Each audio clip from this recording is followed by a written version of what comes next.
WNST, Towson Ball team to at least Terps fans and Caps fans who started the year at least in good standing here. Terps with a narrow win over Penn State on Tuesday night, but certainly diminished optimism overall given the injury situation to Bender and Jackson. This guy covers the Terps as well as anyone, bringing his unique sense of humor as well as his basketball acumen to us here from the Terrapin Times as well as out at Roth Report Online. We welcome one of our defending champs here. Mike Ashley joins us live via satellite after a hard-fought Terps win over Penn State. And you say on the face of that in a basketball setting, that would not be a sort of a good report for the future for them. Well, Penn State's a little bit better than advertised. You know, they nearly beat Wisconsin, and they're one of those teams I would describe as good looking getting off the bus. They got a lot of big guys, a lot of athletic guys, and on nights when they shoot the ball, they're gonna be tough to handle in conference play. But yeah, this was an important win for Maryland, and it's sad that it's so quickly true, but. Considering what has happened recently, losing Justin Jackson and, of course, Yvonne Bender has really changed the dynamic and the practice time here over the Maryland students still on break. So Mark Turgeon's been able to practice a little bit harder and longer, and Maryland has taken advantage of that, as what Mark says, reinvent themselves, because they really have to. I don't even know that most fans realize what a huge loss Justin Jackson is. Obviously, everybody knows he was close to going to the NBA last year, but there's a reason for that. Right. As I said, he would have been the second best Justin Jackson in the draft, so that's really not the way you want to go. So he made a smart decision to come back. But his versatility, his size at 6'7", and he actually plays taller than that with those longer arms. With him in the lineup, you can run him at small forward and run a big lineup, or you can run him at power forward and run a smaller lineup. And that was really Maryland's whole strong suit heading into this year. I think they were one of the more versatile teams in the entire conference and maybe in the country. And now, hey, that's all gone. Now you've got to figure out a different way to play. And the Tuesday night win over Penn State was encouraging, and one huge area that fans that are following the Terps know. 5 turnovers, only 5 turnovers for Maryland as conference play heats up, and that's something I think everyone has been worried about. Well, you really feel it when Herter gets himself into foul trouble early on in a game that was already going to be contested, and now you take him off the court so early into the game, and there's no Jackson, and there's no Bender. Now, all of a sudden, you got guys running around out there taking minutes where, I said Morcell grew up a little bit at the end of the game because he made a couple of shots, and I think he'll be fine before it's all over with, but certainly it was a night where Fernando stepped in and had to be the guy to help them win a basketball game. Yeah, and Fernando, his ceiling is still pretty high, Sure. And you got to remember he got off to a slow start with the ankle injury here, and one interesting thing about last night, people sort of forget that, or the game Tuesday night, was that Maryland actually built a 9-point lead there in the first half, had a 9-0 run to build a 6-point lead. With Herter out of the game, and it looked like they could take control, but to Penn State's credit, that they fought back, and again, battling through that, Herter got all his points in the second half, 9 or 9 as a free throw line. He creates so much, and I think they've got to have him on the floor to obviously to be their best self, but a guy like Fernando, you can see him getting better and better. The worry with him, though, is he seems to get in foul trouble an awful lot, too. And I would not be surprised. Now, we saw the Terps slow the tempo down a little bit Tuesday. That helped with the five turnovers. They wanted to control things a little bit more. And I think the next step in that is maybe seeing Mark Turgeon play a little bit more zone defense to kind of protect his big guys. And, the horrifying scenario is what happens in a game if Anthony Cowan gets in foul trouble. You're really your only point guard. So there's a lot of reasons to think that maybe a slower tempo and more zone, those kind of things are going to going to be what we're looking at as the Terps do reinvent themselves. Yeah, we'll get back down onto the court and where they're going here this week, and I guess maybe this weekend with Michigan State and then Iowa, you'll get more of a gauge of where this thing's going to end up. But I've talked many times with Robert Kennedy, who covers hoops around here. And, of course, Luke will be heading down there to College Park, as will I, now that the Ravens have been eliminated and we have a little bit more flexibility in our schedules around here.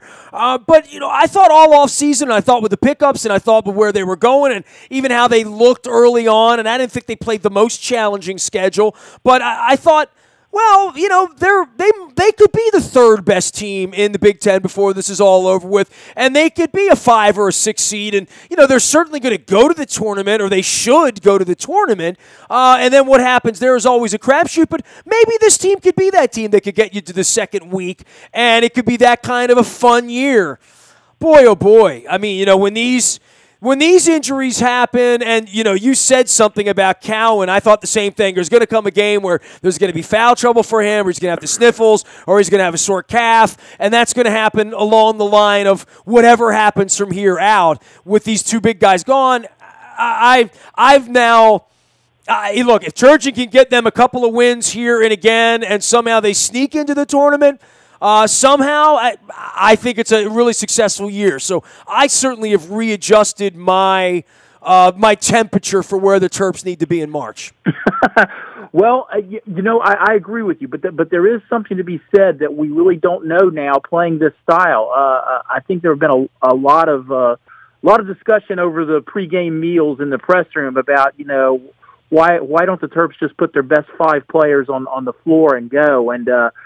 Well, their best 5 isn't all available anymore, but the best players they've got are now, I believe, starting, and I believe this is the way to go. And we do not know. I don't think the Terrapins planned to be in this situation, obviously, and I don't think fans have really thought through. But this is a chance that I think the team maybe has more of direction now. Maybe there's one of those situations where they're going to rally together. Now, and about Cowan, I want to say this because I did a feature on him in Terrapin Times magazine last month, and I had a chance to talk to Kyle Tarp, their strength and conditioning guy. Well, the artist formerly known as strength and conditioning guys. They're now sports performance coordinators or scientists. Directors. Yes. Right. So, but Kyle just told me one of the most interesting things I'd heard in a while, that, obviously now this thing is so, as you say, scientific, that they streamline programs to the individual players, and they actually have to make Anthony Cowan work at a much higher level in preseason workouts and practices than the other players, because that's the only way he can continue to improve, because as Kyle explained to me, his heart rate actually works at a much better level than any of the other players in the program. Maybe any athlete at Maryland. The guy literally plays with a huge heart. And Turgeon has always said, he had Cowan out there 40 minutes last night, and he said Anthony could go another 40 right now. There's nobody in the program worried about Anthony playing too many minutes and wearing down, because that's just the type player he is. So that's one thing I think fans maybe not need to worry about. As you mentioned, foul trouble is the thing that makes you think, or a tweaked ankle or something like that. But other than that, if Cowan stays healthy, the depth there is not as big a concern as some fans might think. Well, that would be nice to be heard on the third day of the Big Ten tournament when they're playing their third game, and he's the most energetic guy in the the 38th minute where they need to hit a shot to get to the semifinals to win a game or something. Hey, I will come back and I'll cash that check for you in about 8 weeks, Mike Ashley. Terrapin Times joining us here. He is Mike Ashley. He is a long time Terps insider, historian. What do you make at the top of this thing? I mean, I guess we'll see that with Michigan State here, and we'll be able to judge it for how they're going to look against the best team in the country, literally. Well, I was just up on the Michigan State website reading some of their publications, and the people that cover them were predicting an undefeated January. So they're feeling pretty good about themselves right now, and they should. They got Miles Bridges, who's a legitimate Player of the Year candidate. Nick Ward, a 6'8" sophomore forward, is a nightmare matchup because you got to worry about Bridges. So how do you cover a guy like Ward, who is coming into his own as a scorer, as is Josh Langford. And then there's Jaren Jackson, their big 6'11" guy in the middle, who probably is going to be averaging a double here soon. So those are they're loaded, and beyond just the talent that a lot of teams in the country have, they've got a little bit more experience than some of the other teams. So yeah, it's a thing where I think Michigan State is they're the best team in the country right now, and Izzo has a track record of having his team playing well at the end of the year. But you wonder if they really get on a roll here, if maybe for a change Izzo's going to have his team peaking too early, and so that gives everybody in the league hope. So I think it's going to be an interesting year in the Big Ten, because I don't think it's as strong as it was last year, and Maryland has definitely talent-wise taken a step back with the injuries. But there's so many variables right now. It's really tough to say. I'm looking forward to seeing a lot of these teams come in here and getting a look at them, so I know a little bit more, and I think a lot of people feel that way about the Big Ten right now. Yeah, there's games on everywhere. I threw the television on a Tuesday night. I was trying to keep an eye on the Caps, trying to keep an eye on the Terps, and I saw there's just a whole bunch of other games. I mean, you need a wall, and you know what I've learned from being in sports bars when NFL games are going on? I can't do it. You know what I mean? I can't monitor 5 games at once. I can't monitor 2. Yeah, maybe 2, but I'm way better at 1, especially if you're really going to watch the game, Basketball's tough that way. I will say this: I've seen Purdue; they're for real. They're legit. What are they now? 12-2, I think. And as predicted, we sort of knew that, right? Right. I think Michigan is going to be better than people expect this year, and I really like what they've been doing in Minnesota the last couple of years. And like I said, I think Penn State is they're definitely going to be upper middle of the pack, I think, just based on what I've seen so far. I'm a little concerned about Northwestern. They've certainly taken a step back from last year, and Indiana's been so up and down. I'm just going to reserve comment there, because anything I say is probably going to be wrong. So. Well, Iowa has really been pushed around, and I think people thought they were going to be better in the preseason, and you'll get a chance to see them on Sunday night after all the football's over with as well.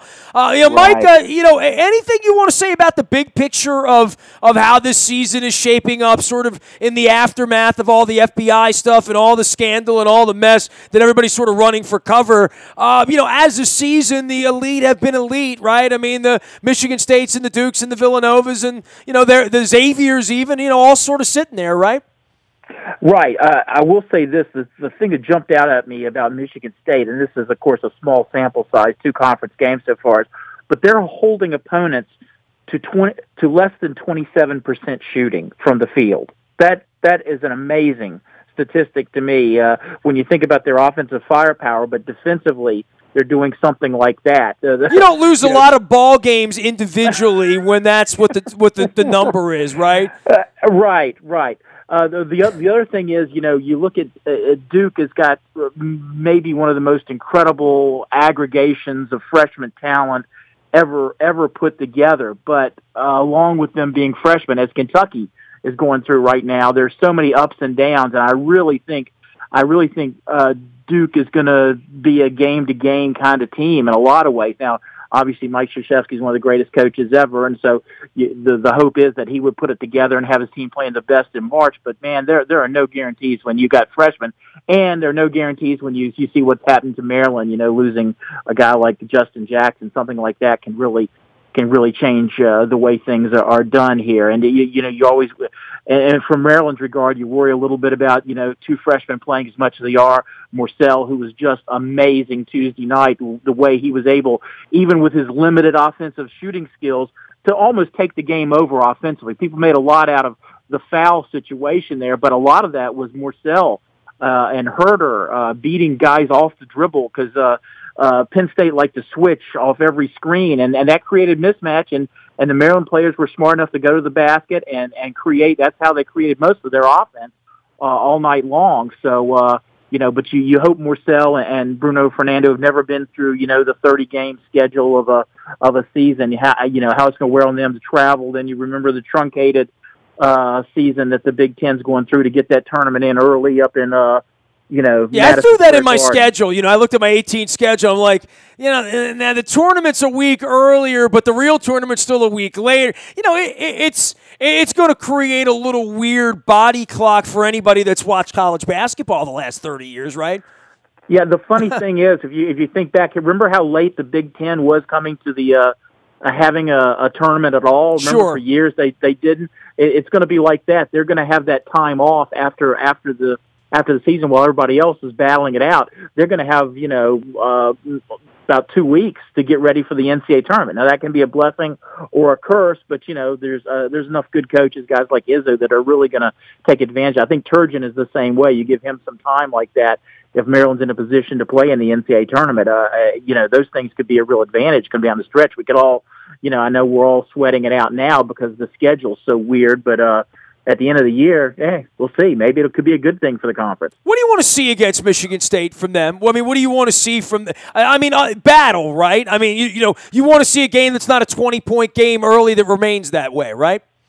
Right. I really do think that what we've seen the last few years, it's been wonderful the way those two teams have both run the ball, got up and down the court, got after each other. I really believe Maryland's got to slow it down a little bit this time. They've got to do some things to keep the score down a little bit. Yeah, there's no mellow there this time, right? Right. It's I still do miss him. I watch the Terps games. I'm like, oh, that's right. He's not coming in to make the shot, right? Yeah, but you know what? It's really been fun to kind of watch how they're adapting.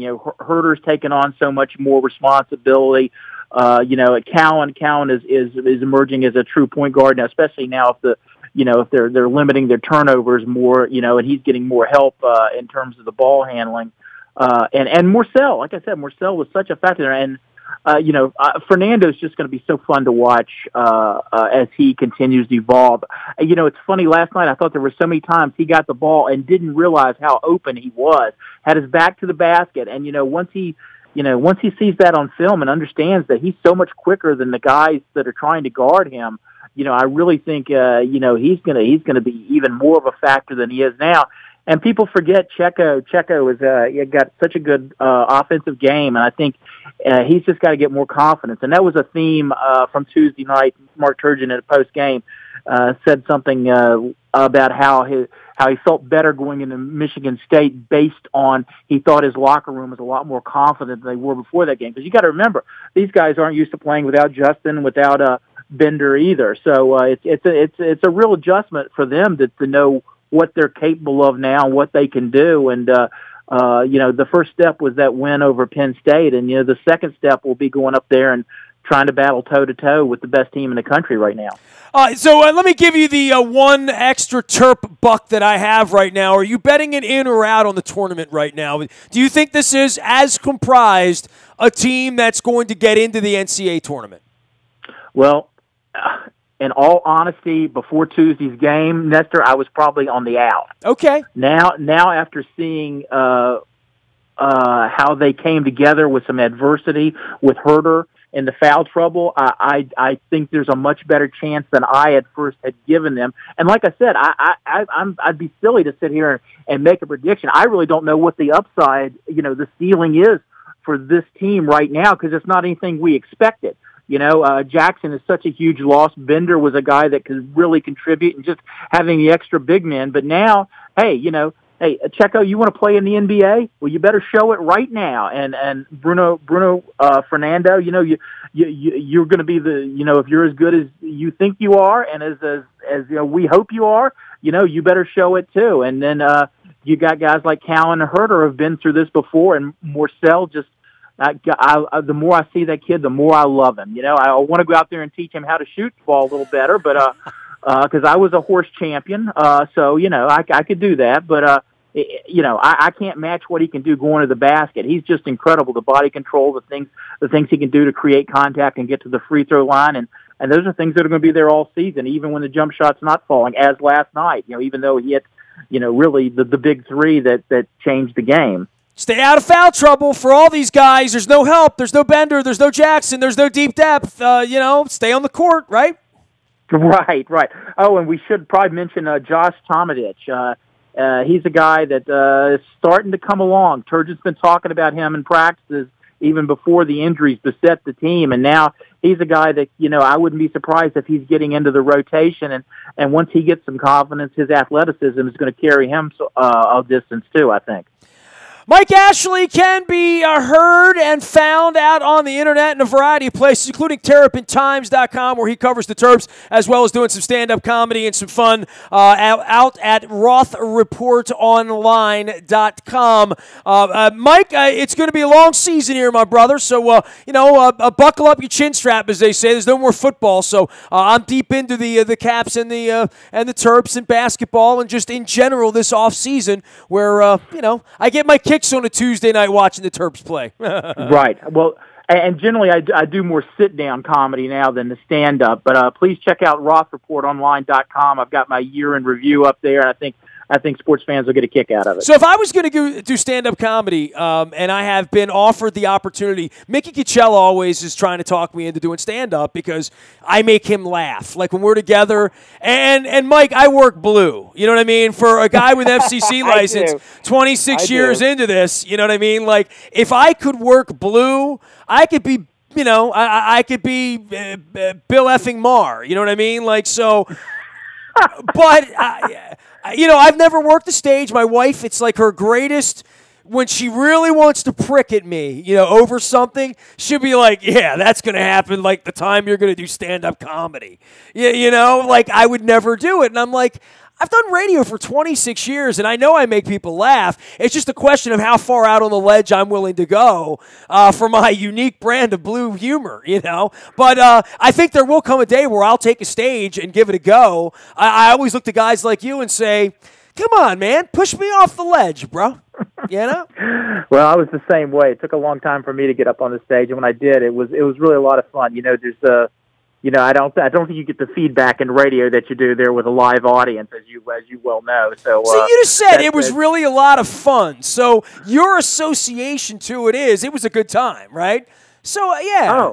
It was great, and I'll tell you, I might have still been doing it, except the karaoke started coming on so big. A lot of the places that I worked closed down, and I had a day job, so I didn't want to just hit the road and go travel and lose all the things I'd worked for in my sports career. Yeah, so, I had 3 years where I was in a rock and roll band, and honestly, telling you about being in a band, I love the guys I was in the band with. We had fun together. It was a period piece, right? We did 80s, sort of MTV sort of rock, and one was a childhood friend of mine, and the other was my hairstylist to this day, and my friend. I liked them, but our rehearsals were fun. The gigs where we made the money, smoking was still in bars then, right? So, like I did radio all week for, so like singing on a Friday or Saturday was very taxing on my voice in a lot of ways. And honestly, loading equipment at 3 a.m. and stopping at, the IHOP or the Denny's for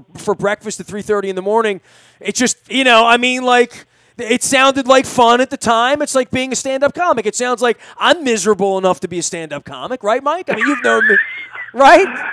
I qualify. I check all the boxes, man. Did you get a lot of chicks in rock and roll? Did that?